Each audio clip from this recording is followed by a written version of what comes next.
wanted Peter Parker not to be like the average superhero. I wanted him to be more like I had been when I was a teenager. Nerdy, not that popular, not too successful with females, a typical teenager. I had wanted to do this strip for a long time, and my publisher wouldn't let me. There were three things I will never forget that he told me. One, he said, "Stan, you can't have a teenager as a superhero. They can only be sidekicks." I wanted Peter Parker to have a lot of problems. Personal problems, financial problems, romantic problems, and again, he said to me, "Don't you know what a superhero is? They don't have those kind of problems." And also, the name Spider-Man. He said, "You can't call a hero Spider-Man. People hate spiders."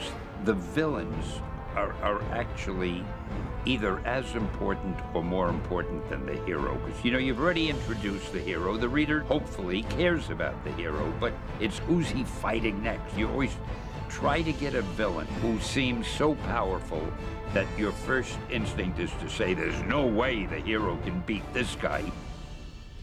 A lot of people ask me, how does it feel to see these characters come to life? I have been incredibly lucky because the people who bring them to life are so incredibly talented. Sam Raimi, who directs the Spider-Man movies, he's a genius. He's taken these stories that I wrote a long time ago, and he makes them seem greater than they really are. He does a great job. I get the credit. I love this arrangement. Same with the video games. When I see these video games, and the artwork and the action and all the possibilities for the player, all the things he can do, I love it.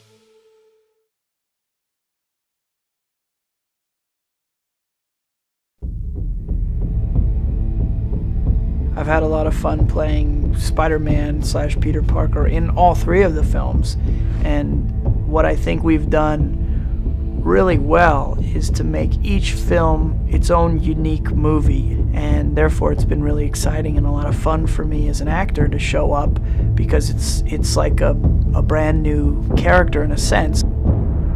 I really enjoy playing video games. You know, as I've been busy working on Spider-Man 3, among other things, I haven't had as much time as I'd like to get lost in the world of games, and that's something that I think is pretty amazing these days, because video games, it's like they're worlds. They're like entire worlds. For this game, versus the first two Spider-Man games, one of the things I've noticed from my perspective is that it's a much bigger game. You really do feel like you're immersed in this experience, and that's something that I think has been done to a really high degree with this video game, because it's so big, there's so much to do. It's pretty amazing. I think it's fun and interesting because you can follow the storyline of our movie, or you can go off into all these other side storylines that are unique to the game. I think as a consumer of video games, the first and foremost thing I look for is the quality of game.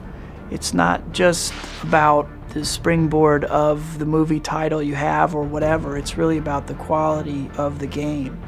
And I think that everybody who's put their work into these games has done an excellent job and has really made it stand out among those titles. One of the things that Sam and I really worked on for Black Suited Spidey, or Symbiote Peter, we would call him sometimes, is the tone of how I was going to play it, because it was tricky and we were always trying to figure out how dark or how bad to make him, because we didn't want to push it too far, you know, because he's still Peter and he's still got a hold of himself, but he's kind of losing himself in a way. My job as an actor, there's a lot of fantasy fulfillment. I get to like go play things I imagined being as a kid, and a video game is kind of a unique way for me and other people to do that as well, where you get to like slip into your fantasies.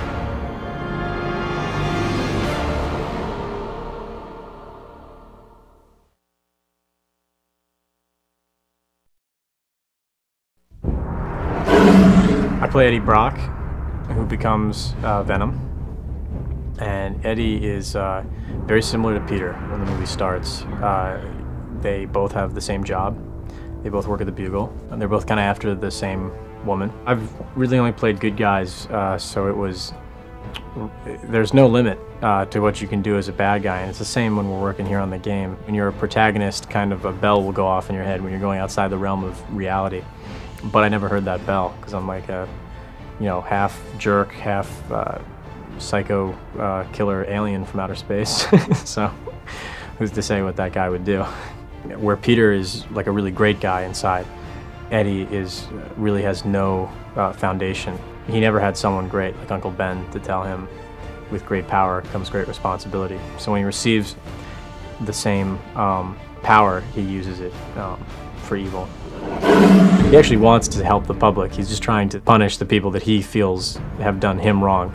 But it's kind of a self-centered version of justice. So, he goes after Mary Jane, and of course he hates no one more than Peter Parker.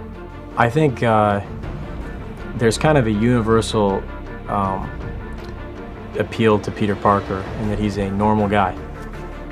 And I think that's worked in the comic books and the films, and works in the game. So I think that's kind of the success of the whole franchise, is that he's a normal person with he has something extraordinary about him, but he's always dealing with very real issues, instead of billionaire, playboy. No one specific. Honestly, I never thought I'd be in a video game, but I just wonder if I can win.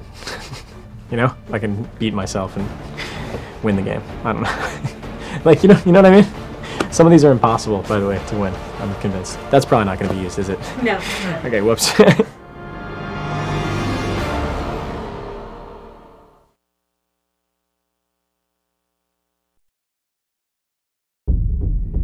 Flint Marko and Peter Parker actually have quite a lot in common, because they both represent a darker, malevolent force that cannot be entirely controlled. Once it's conjured, it really has the capability of wreaking terrific physical harm and damage. Everybody always talks about how great it is to play a bad guy, and it's because you get to perform emotions that you probably don't really go through that much in your day-to-day existence as just a normal person in society.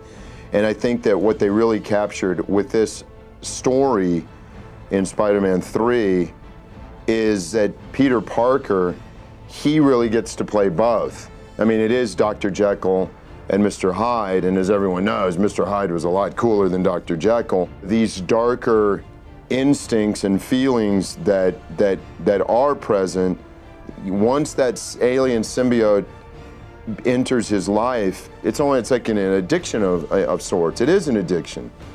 And Peter Parker gives over to it, and then he really has to fight it.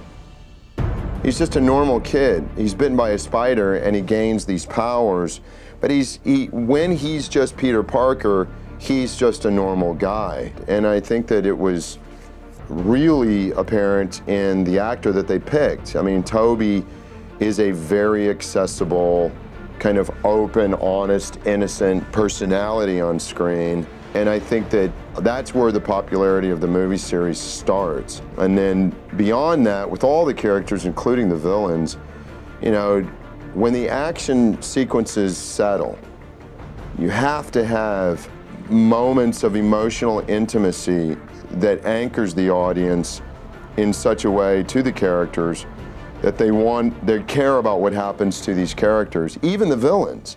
I'm pretty gigantic in the video game, so good luck trying to battle me. You're gonna lose.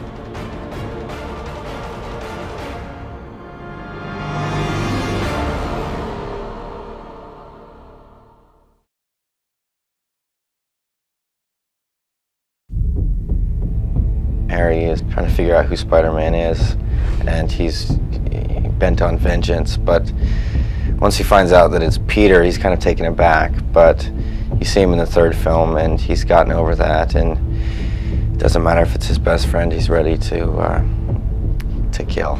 Playing a villain is appealing in the same way that acting is appealing. You are able to do things that you wouldn't be able to normally do in life. You can go beyond your moral boundaries, and to a certain extent there's no repercussions, or, you know, I guess villains usually get their comeuppance in the end, but for a while you get to do whatever you want. Video games are becoming much more sophisticated, and not just graphics, but the storylines are much more complicated, and to me that's just as appealing as you know, great graphics. And they kind of done it with these games. You can go wherever you want, and not only that, the worlds are kind of filled out around it, so no matter where you go, there's detailed things going on, and that is incredibly appealing for some reason. It enables you to enter that world. You know, this new Goblin is practical. His only desire is to kill Spider-Man. It's not like he's going to design a suit that is going to strike terror to the citizens of New York. He just wants something that is going to get the job done. And he's designed, you know, the sword to cut the webs and the pumpkin bombs, and it's very utilitarian. As far as the board, I don't know. I didn't have any say in that. I suppose it appeals to the youth. It's not your daddy's Sky Stick.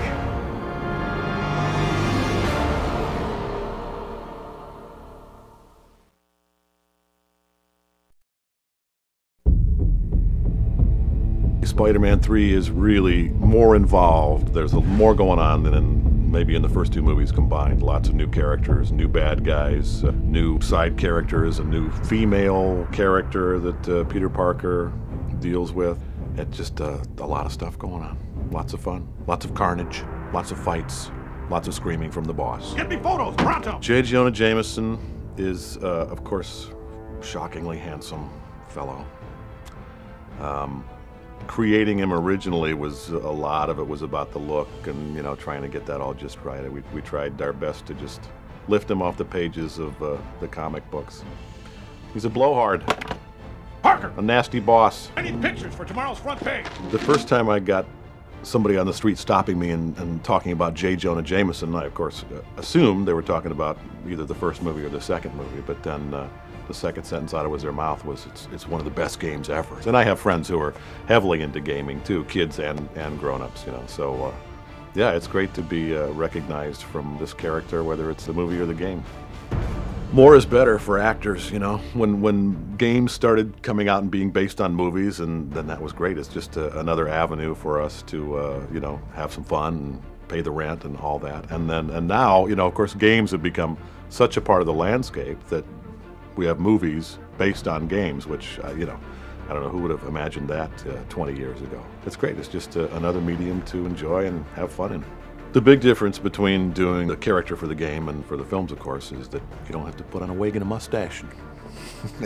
I've always thought Spider-Man is the most approachable superhero character. He's just a real everyman kind of guy. Peter Parker is this little nebbish, you know, that in school can't get a girlfriend, you know. Success seems to evade him at every turn, you know, in school or once he's out of school, you know. He's having a hard time paying the rent, you know. He's a guy that the vast majority of people can relate to, but then he gets to become Spider-Man and then do some good, and, you know, I think everybody fantasizes about having the power to change things and make the world a better place.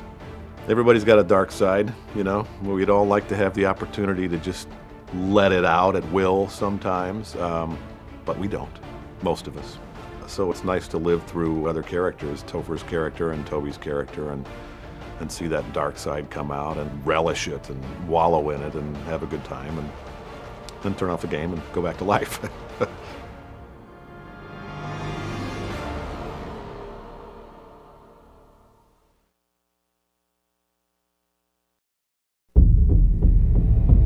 Hi gang, I'm Bruce Campbell. I'm playing the narrator of the Spider-Man 3 game. And let me tell you all about it. Okay, there's this guy named Spider-Man, and he flips around and spins stuff and catches bad guys. So, go. No, go.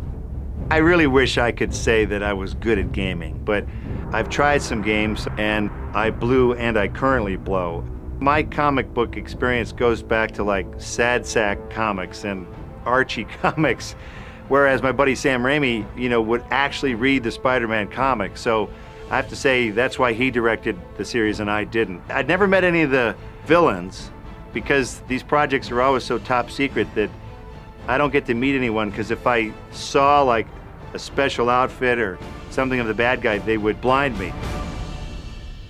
When I get the scripts, I only get my scene because I can't really be trusted to have the rest of the script because I have sold them on eBay in the past. And so I just get a couple of pages and it's got Campbell 001, 002 on each page. So I don't know anything about the movie. I don't know anything about any of the movies. Even when the movie comes out, I'm in my contract, I can't even see the finished movie. It's a little harsh, Sam. You're about to play the Spider-Man 3 game. It's gonna be exciting. It's gonna be difficult, but I'll be there to hold your hand, so don't you worry about a thing.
Ask MJ to marry me. A man has to put his wife before himself. Can you do that, Peter? Yeah, I think I can. We have some new information. This is your uncle's actual killer. We lost his trail 2 days ago.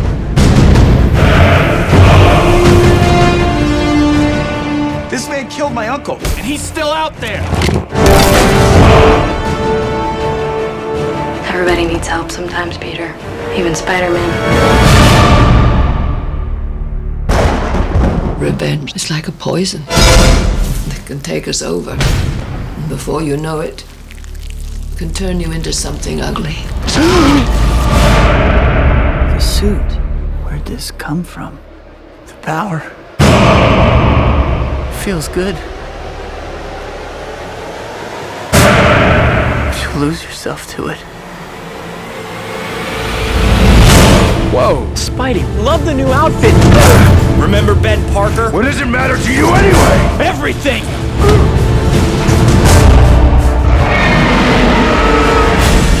Do you want to push me away? Why would I want to push you away? I love you. You knew this was coming, Pete. I didn't kill your father!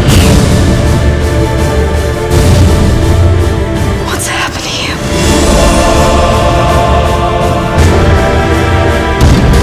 We've all done terrible things to each other, but we have to forgive each other, or everything we ever were will mean nothing.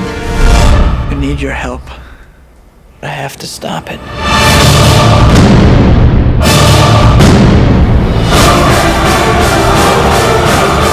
This could be the end of Spider-Man.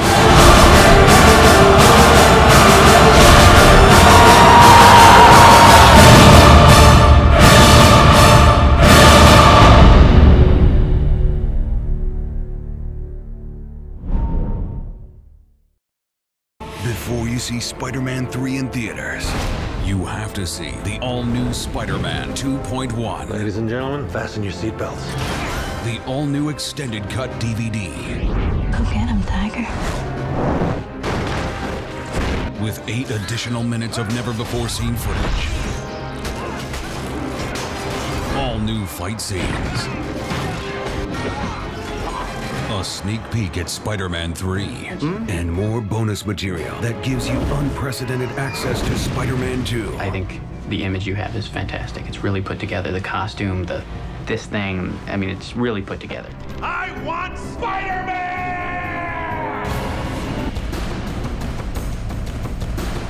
There are bigger things happening here than me and you. No matter what I do, Do you love me or not? no matter how hard I try, I want Spider-Man dead. it's the ones I love who will always be the ones who pay. Find Spider-Man, or I'll peel the flesh off her bones.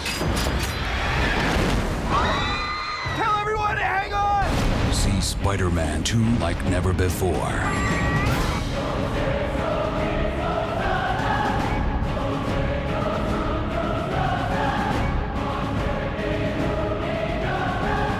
No collection is complete Hang on! without this thrilling extended cut DVD. I believe there's a hero in all of us. Gives us strength, makes us noble.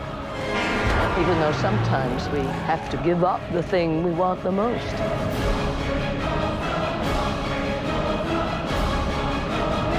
Spider-Man 2.1.